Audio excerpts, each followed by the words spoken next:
పడవు. ఎందుకు పడవు? దానికంటూ ఒక నైపుణ్యం కావాలి. ఇప్పుడు చేపలు పట్టే ఆయన్ని తీసుకెళ్ళి కర్ర పని చేయమని చేస్తాడా? చేయడు. ఎందుకని? ఆయన వృత్తిరీత్యా ఆయన పనిలో ఆయనకు అనుభవం ఉంది.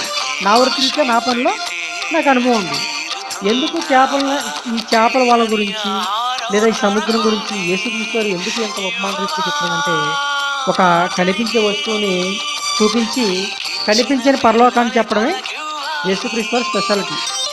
ఎందుకంటే మనకు అర్థం అవ్వాలి, ఈజీగా అర్థం కావాలి కాబట్టి ఈ మాటలు చెప్తున్నాడు. ఇప్పుడు ఆ జాలరికి గాలం అవసరమైతే, జాలరికి వల అవసరమైతే, ఇప్పుడు మనుషులు పట్టే జాలరిగా చేస్తున్నాడు కదా శిష్యుల్ని. మరి వీళ్ళకి ఏదైనా వల ఉందా అని ఆలోచిస్తే యోహాను సువార్త 17 అధ్యాయంలో ఉంటదండి. 17 అధ్యాయం 4 వచనం అనుకుంటా. 17 అధ్యాయం 4 వచనం. ఒక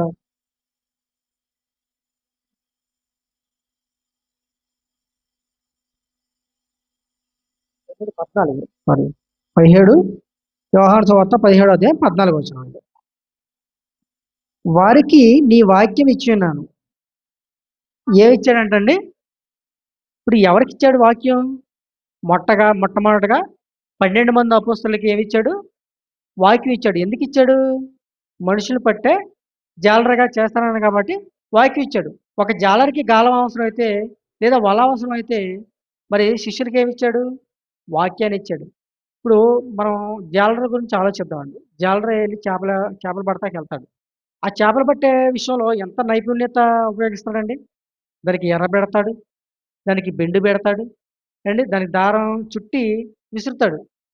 విసిరి ఆ చేప పట్టే విధానాన్ని అతనికి అనుభవపూర్వకంగా తెలుసుకున్నాడు కాబట్టి, చేపని ఎలా పెట్టాలో, ఎలా పట్టాలో, ఏ ఎర పడితే దానికి ఆ చేప పడద్దో ఒక గా గ్యా ఒక జాలరికి తెలుసు. తెలుసంటారా? అలాగే ఒక మనిషిని ఎలా పట్టాలో, దేవుని వైపుకు ఎలా రాబట్టాలో ఏవండీ మనం ఏమెయ్యాలంటున్నాడు? వాక్యం అనే ఎరెయ్యాలి. ఏవండీ వాక్యం అనే ఎరేసినప్పుడు అది ఖచ్చితంగా మనుషుల్లో ఏమైద్దండి? ఖచ్చితంగా వాళ్ళ మనసులు తట్టిద్ది. అది ఎలా ఎయ్యాలి? దానికి ఆ వాక్యం అనే ఎర ఎయ్యాలన్నా ఏం కావాలి మనకి? అనుభవం కావాలి. మన పనుల్లో మనం ఎలాగైతే అనుభవపూర్వకంగా ఉన్నామో ఏవండీ ఒక వాక్యం చెప్పే విషయంలో కూడా వాక్యం చెప్పే వ్యక్తికి ఏముండాలి? ఖచ్చితంగా అనుభవం ఉండాలండి. అనుభవం లేకపోతే మనం పట్టినా కింద చెప్తున్నాడు కదా!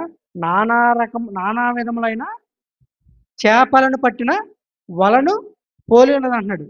ఇప్పుడు వాక్యంతో